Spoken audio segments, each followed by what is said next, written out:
Welcome back to Tennis Net Flows. Today we're going to be talking about Jannik Sinner failing 2 drug tests. This is explained in 3 minutes. This is a short video, but start off. If you are Jannik Sinner, if you're someone like Jannik Sinner and you've taken drugs to enhance performance, even if you did it willingly or not willingly, you need to hold your hands up and take accountability. You need to go, damn, I've just caused this. You know? You know? Doesn't matter who you are or what you've done for the sport. If you're a drug cheat, you should get penalized for longer than 3 months. This guy got a 3 month ban when there was no tennis on. They planned his ban perfectly so he could still play in all the tournaments. People need to be serving a bigger ban, especially when they're at the head of the sport. When they're at the head of the sport, they should be the role models. They should be encouraging the next generation not to do the stuff that they do, you know? So, at the end of the day, we're going to watch this. This is from At Tennis for Dummies. Let's go. In Jannik Sinner's case, the first step is feelings. You're gonna take your feelings, emotions, admiration, jealousy, love, hate, fandom, outrage. You put them in a bag and you flush them down the toilet. Now, this slightly depressed looking guy is Jannik Sinner. He's tennis world's #1, won the last 2 Grand Slam, which is kind of a big deal in tennis, and last March, he was accused of failing 2 doping tests. His explanation was that his physio, Giacomo, used the wrong cream and put in a tiny microdose of an illegal product called clostebol in his system. Now, whether you believe it or not is the last thing anyone cares about, because really, that's not the issue here, like at all. The first issue was that people only learned about it in August, a few months after it happened. That's the crazy thing. All these tennis, man, all this tennis allegations and stuff not coming to the surface straight away is crazy. Happened, and Jannik was playing this whole time, so people were pissed. But long story short, it was okay within the rules. On top of this, the ITIA said, you know what, we're convinced he's clean, he's still responsible for his team, but overall, we're cool. So everyone thought, yeah, okay then. But then, in September, another instance called WADA said, whoa, wait here, Carrot Man. We are WADA, and we're not convinced.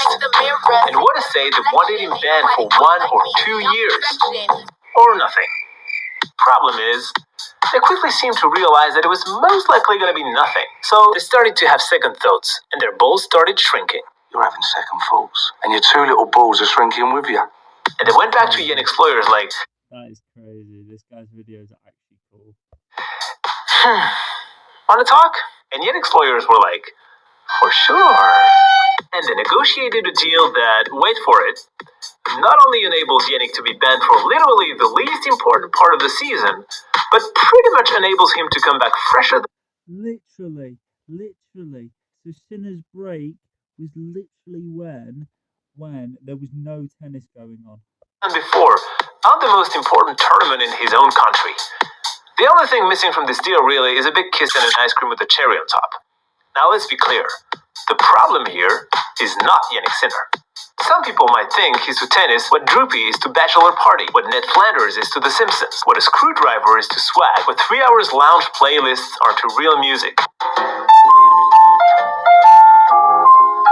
But this has nothing to do with it. The problem. This edited video from my guy at Tennis for Dummies. If you don't know this guy, you need to go support him. I'm subscribed. I'm going to like the video. Please go follow him. Please subscribe to me. The real problem is that thanks to the fact that he's rich, he was able to work the system better than any other player before him. And most people following this case basically discovered stuff that had always existed. And the Sinner's team was just able to exploit. Yeah, his family are already rich. He was afforded the best coaches the money could buy. Not many tennis players come from unwealthy families, really. If you can name me one poor player that is male and plays competitive tennis, please put your ideas down below. Better because he's rich. Then again, he's rich because he's good at tennis. Perspective. Anyway, the logic now would be that hopefully Sinner's case should inspire future case to be settled the same way. The logic shouldn't be to say that this is a scandal, because quite frankly and factually and objectively, it is not. Remember, your feelings are back there. So the moral of the story is, life tends to treat you better when you have money than when you don't. Now, if you have an issue with this, you're free to smoke a joint and travel to Greenland, the country where Jeff Bezos is treated as equally as Jeff the homeless. Other than that, our personal advice is, deal with it and move on.